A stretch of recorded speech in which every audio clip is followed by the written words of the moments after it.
In the cold early months of 1945, as the German army staggered backward on every front, the men of the Waffenamt, the German Army Weapons Office, continued their work with the same precision and discipline they had maintained since the first days of the war. Bombs shook Berlin, fuel was scarce, factories were silent ruins. Yet deep inside, underground workshops and commandeered school buildings, German engineers still analyzed every enemy weapon they could get their hands on. Rifles, pistols, tank sights, radios. American equipment arrived in crates marked with the dirt and grime of Ardennes snow and the smoke of burning towns along the Rhine. Most of the items were familiar or already cataloged.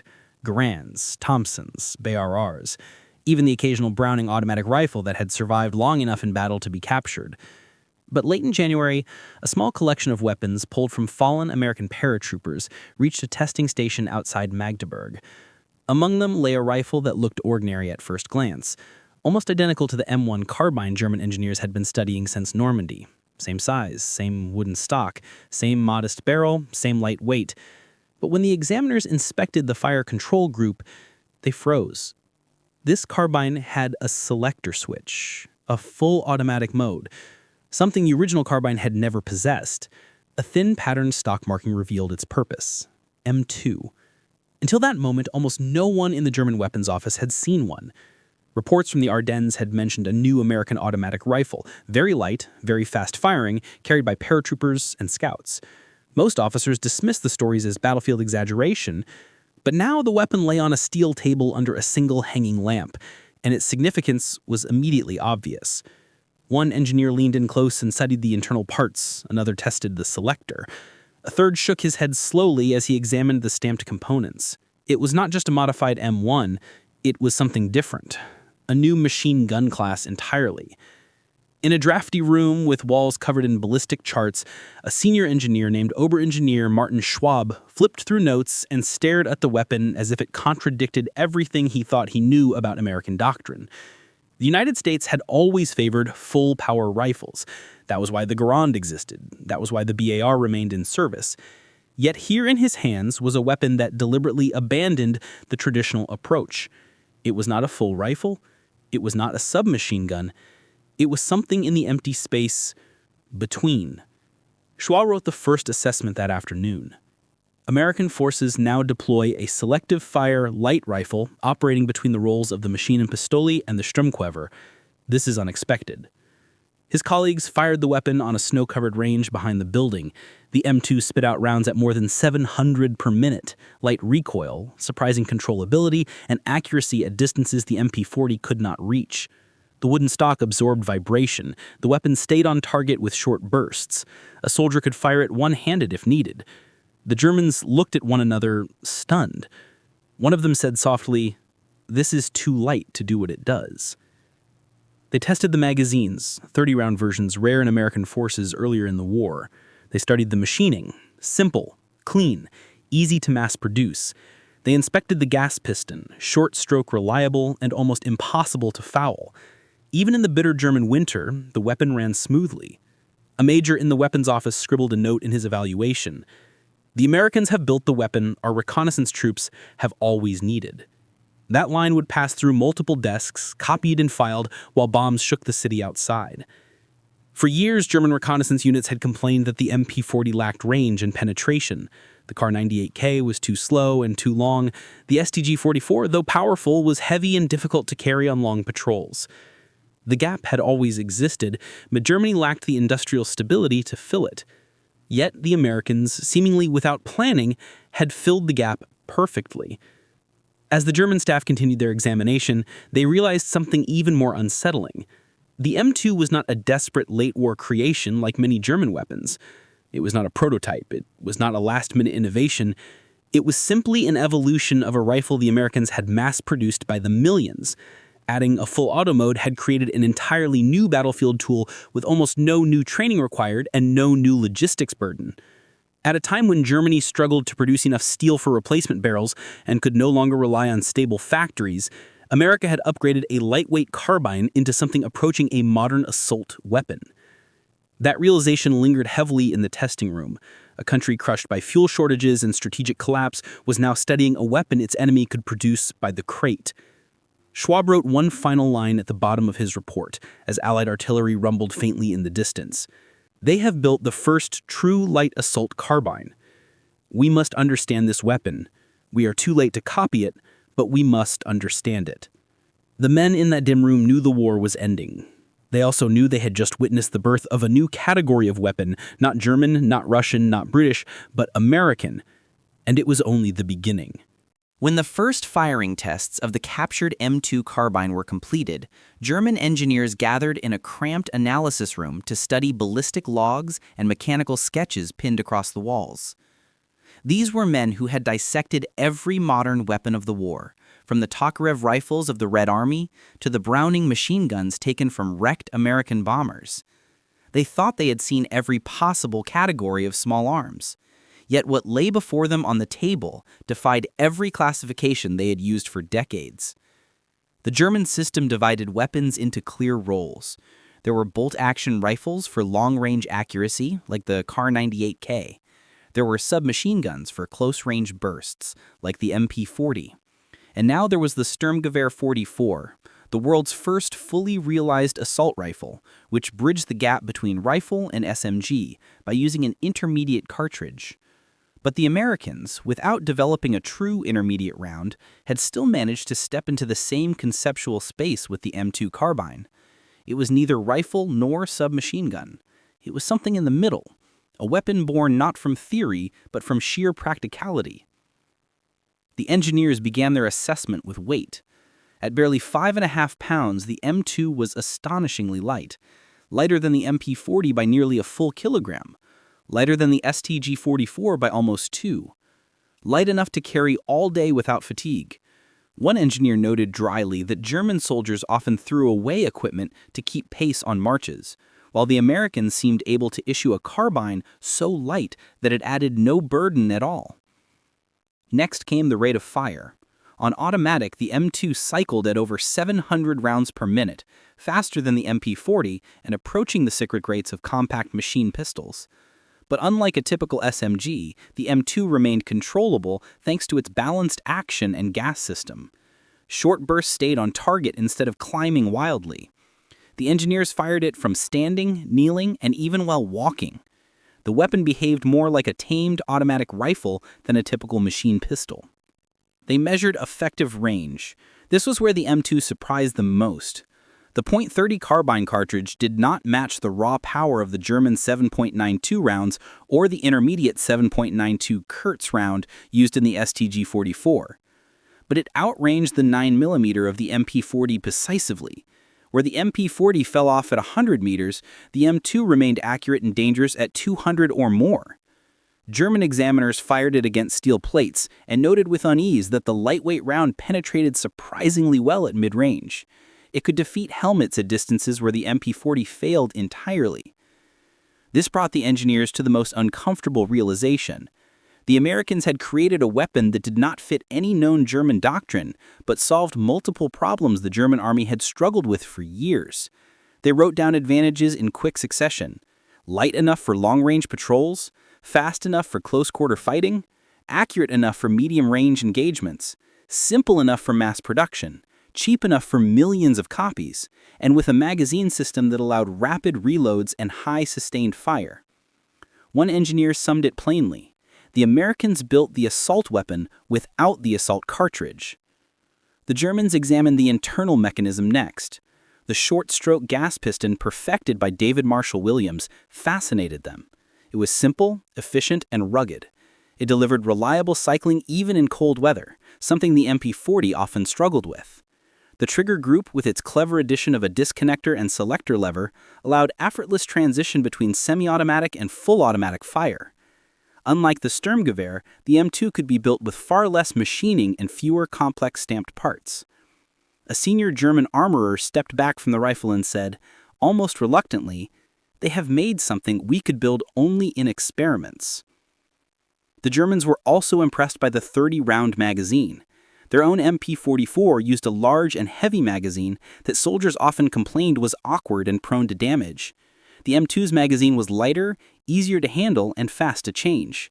In field tests conducted behind the lines, German evaluators found that an average trained soldier could deliver extremely rapid fire, emptying 2 magazines in controlled bursts faster than an MP40 gunner could reload a single heavy stick mag.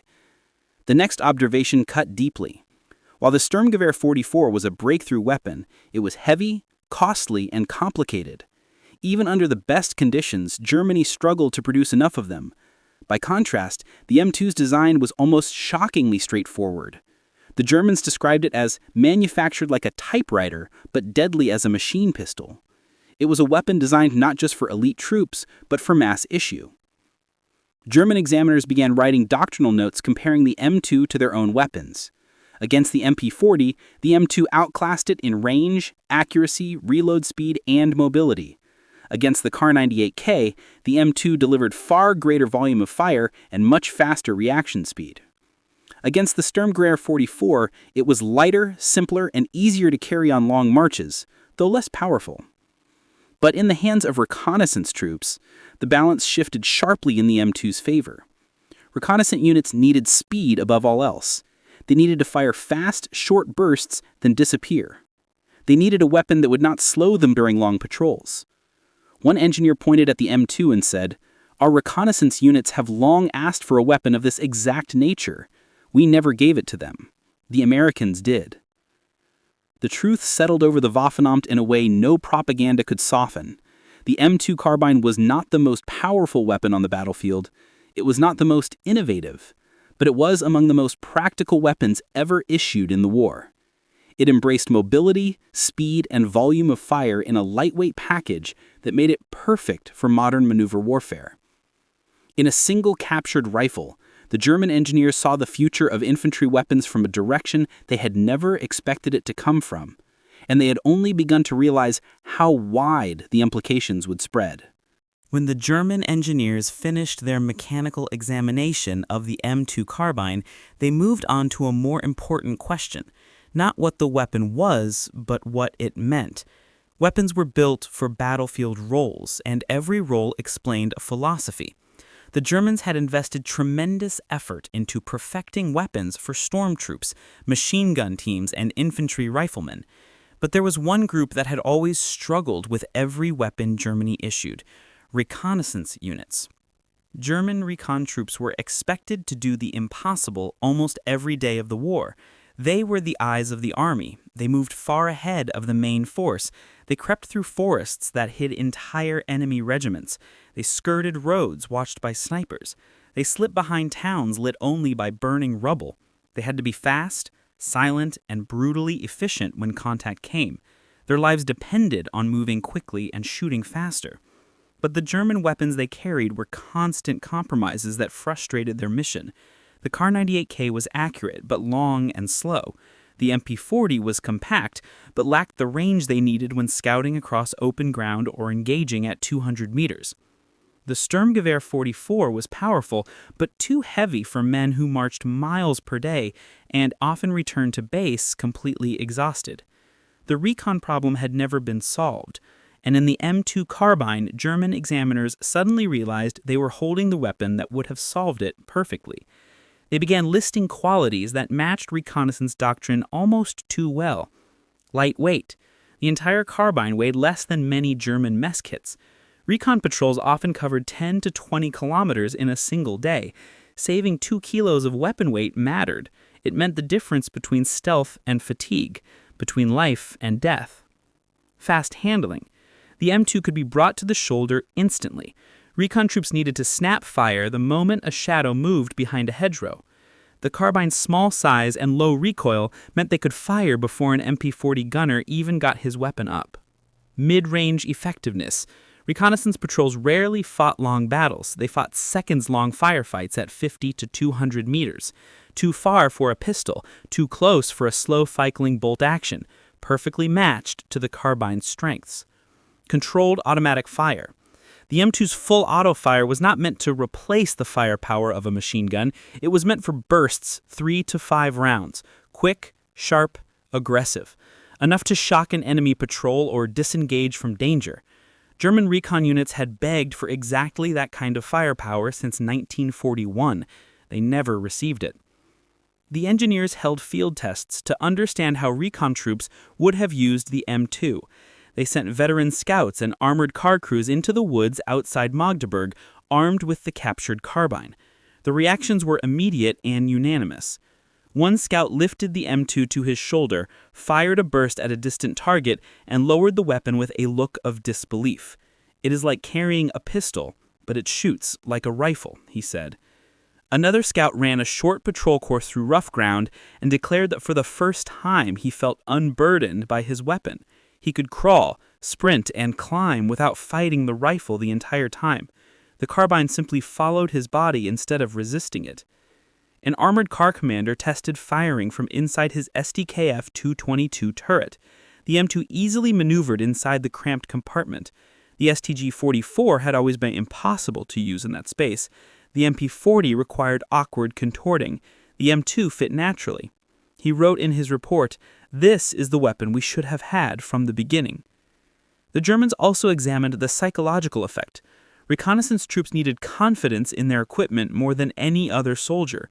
When operating ahead of friendly lines, sometimes completely alone, a heavy weapon could feel like a liability, and a slow weapon like a death sentence. The carbine inspired a sense of readiness, a sense that the soldier could fight or flee or fire accurately without delay. That emotional factor could not be quantified on charts, but every soldier who handled the M2 felt it immediately. Back in the analysis room, the engineers recognized the uncomfortable truth. Germany had created the first true assault rifle with the STG-44, but they had not created the light automatic weapon that reconnaissance units desperately needed. Their focus had been on replacing the infantry rifle. The Americans, without intending to, had created a reconnaissance weapon. The M2's simplicity also stunned the Germans. It required almost no maintenance. The gas system resisted fouling. The bolt stayed clean longer than comparable German designs. Even in cold weather conditions, it cycled reliably. The recon units operating on the Eastern Front would have killed for a weapon that still fired reliably at 30 degrees below zero. The M2 Carbine could have filled that role with ease. One engineer wrote a line in his field notebook that summed up the mood. "The Americans did not design this for reconnaissance, but it is perfect for reconnaissance." That was perhaps the hardest pill to swallow. The Americans had not intended to build a new class of weapon. They had simply upgraded a mass-produced, lightweight carbine, and yet the result was a weapon that solved a problem the Germans had wrestled with for years. The final blow to German pride came when they considered what would happen if entire U.S. recon battalions were equipped with M2 carbines. The engineers calculated that such units could strike with higher speed, overwhelm enemy scouts faster, and disengage more cleanly. They imagined American cavalry units, armored reconnaissance teams, and airborne scouts using the M2 in coordinated operations. The conclusion was chilling. In reconnaissance doctrine, this weapon gives them a decisive advantage. As a thin layer of snow began falling outside the test facility, the German engineers stared at the carbine lying on the table. It was not the most powerful weapon of the war. It was not the most technologically advanced. Yet for the role of fast-moving scouts, probing units, and light armored crews, it might have been the most effective weapon ever issued. They wrote their final assessment with reluctant respect. The Americans have created a new type of weapon, one we never built, one our reconnaissance units needed, a light automatic carbine. And in this quiet moment deep inside a collapsing Reich, the Germans realized the future had arrived in the form of a small, unassuming American firearm hardly bigger than a child's toy. When the German engineers finished testing the M2 carbine in the snow-covered woods near Magdeburg, they carried the weapon back into their underground workshop with an uneasy silence. The performance alone had surprised them, but what came next shook them far more deeply. They began disassembling the rifle again, not to study its battlefield characteristics, but to understand how it could be manufactured in such enormous numbers. Germany had struggled for years with the industrial burden of producing the STG-44. It was a revolutionary design, but every part carried the weight of German engineering tradition. The stamped receiver required specialized machines. The barrel needed high-grade steel that Germany lacked by 1944. The fire control system was intricate. The magazines were large, heavy, difficult to manufacture, and easily damaged. The assembly lines needed skilled machinists. The entire project demanded resources the collapsing Reich no longer possessed. Now, in their hands, was the M2 Carbine, a weapon built in the millions, and the Germans realized instantly that it came from a different industrial world. The M2 was simple, not crude, not sloppy, just rational, functional, designed with mass production at its core. The receiver was straightforward to machine. The gas piston system used minimal parts. The fire control group was stamped and milled with remarkable economy. The stock required no exotic wood, no rare steel, no specialized tools. The entire rifle could be built by companies that had never produced weapons before. And that was exactly what America had done. The engineers unfolded reports captured earlier in the war listing the factories producing carbines. Many names were not gun makers at all. Typewriter companies, car manufacturers, furniture producers, electronics firms, small machine shops. America had spread production across dozens of civilian industries, turning the carbine into a national manufacturing effort rather than a single military program. A German engineer stared at the list in disbelief. He murmured, "They have turned their whole country into an armory." The contrast with German industry was painful. Germany's weapons programs were centralized, rigid, and strained by shortages. Skilled labor was disappearing to the front. Factories were bombed weekly. Steel allocations were shrinking. The STG-44, as impressive as it was, could never be produced in numbers that matched German needs. Even at peak output, the Reich produced fewer than 500,000 of them. The American carbine program produced more than 6 million.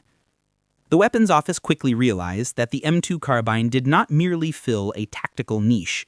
Its true strength lay in the fact that it could be delivered everywhere, to anyone, with minimal training and almost no logistical burden. That kind of weapon was the hallmark of the industrial superpower Germany had always feared the United States might become. And in 1945, that fear had come true. The German engineers turned their attention to the materials inside the rifle. The carbine required only moderate-grade steel. The barrel steel was common. The small stamped parts used inexpensive alloys. The wooden stock could be made from several types of hardwood. The action tolerated slight manufacturing variations, something the precision-obsessed German gunmakers could not accept in their own weapons. One engineer tapped the receiver with a finger and said bitterly, "They designed it to be built by anyone. We designed ours to be built perfectly." That statement captured the industrial divide between the two nations. German engineering prized perfection. American engineering prized scale, practicality, and adaptability. The M2 represented the American way of war just as clearly as the STG-44 represented the German one. The battle was not between two rifles, but between two philosophies, and America's philosophy had proven far more sustainable. As they continued their study, the Germans discovered something even more unsettling. The full auto upgrade from M1 to M2 required almost no change in factories. The new parts were minimal. The selector mechanism was simple. The Americans had created an automatic weapon by evolving a rifle already being produced by the millions. No complex redesign, no overhaul, no special production line. With a few added components, an entire new class of weapon had emerged. One Waffenamt officer wrote the following in his formal report. "This indicates a level of industrial flexibility we cannot match. If America desires it, they could produce 2 million of these automatic carbines in a year. We could not do this even with peacetime resources." Other officers compared the carbine's industrial load to that of the STG-44. They marked down the number of machining operations, tooling requirements, and heat treatment steps. The STG-44 required dozens more. The M2 required fewer than half.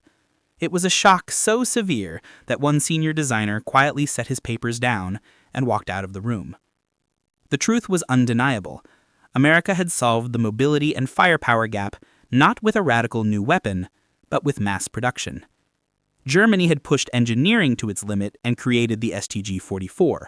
America had expanded manufacturing to its limit and created the M2. In the collapsing world of 1945, only one of those approaches could survive. The Germans concluded their report with a sentence that felt like surrender. The Americans have achieved what we could never afford to achieve: a light automatic carbine for an entire army. Outside, artillery thundered nearer each day.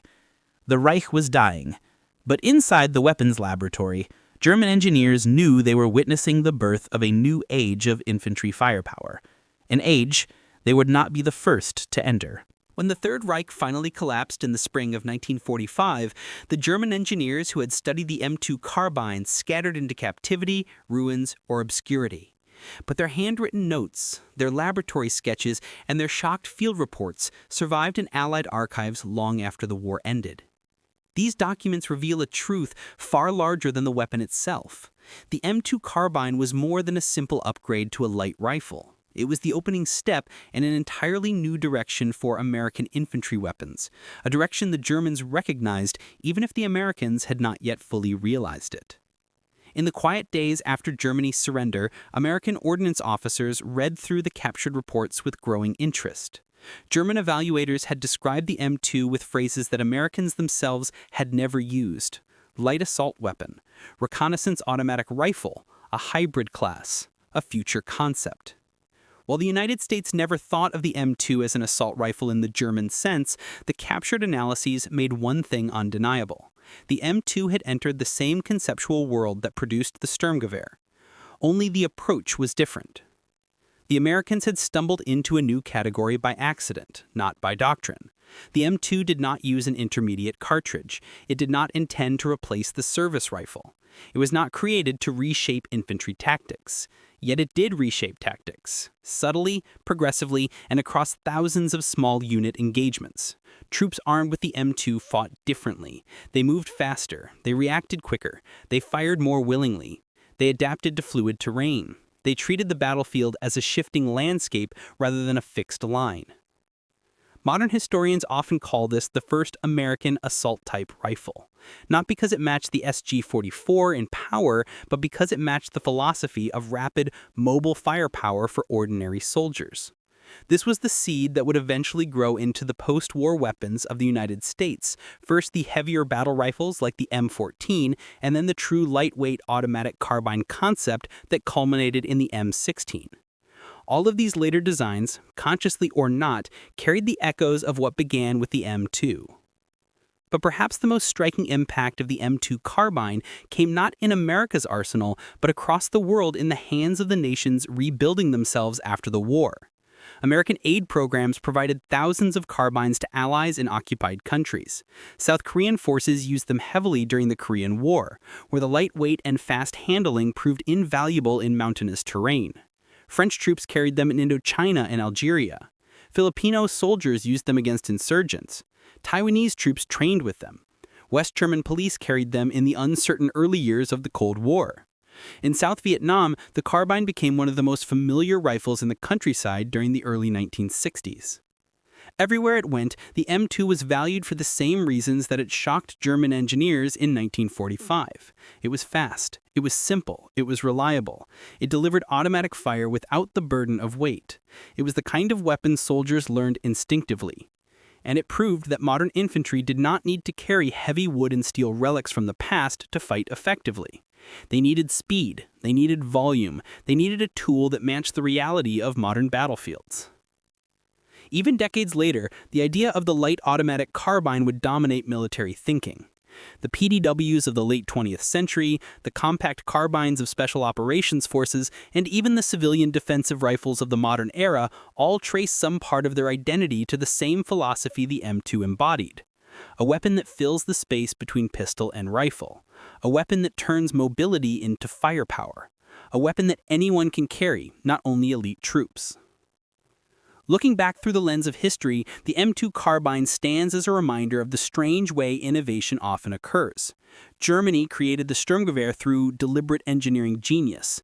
The United States created the M2 Carbine almost as an afterthought, a natural evolution of a rifle built for mass issue. Yet both weapons pointed to the same future. Only one was built in industrial quantities large enough to shape the war. That was the lesson that German engineers wrote in their final captured report. They have created a new class of weapon. Not an SMG, not a rifle. Something in between. Something we needed but never built. If anything, this single sentence captures the M2's legacy better than any American document ever could. It was not the loudest weapon in the war. It was not the most famous. It never gained the mythic reputation of the Sturmgewehr or the Garand. But it was arguably the most forward-looking. It showed that the path to future infantry weapons lay neither in heavy battle rifles nor in slow submachine guns, but in something lighter, faster, and more adaptive. In the dying months of the war, as German engineers stood in bomb-lit laboratories and recognized the significance of the weapon in their hands, they unknowingly predicted the next half-century of infantry design. The M2 Carbine was not just a captured trophy. It was a glimpse of the future. And though the war ended, the idea behind it did not. It continued to shape armies, doctrines, and battlefields long after the rifle itself had faded from American service. The legacy of the M2 was not the steel it was made from, but the concept it introduced. A concept the Germans understood too late. A concept that would define the modern soldier.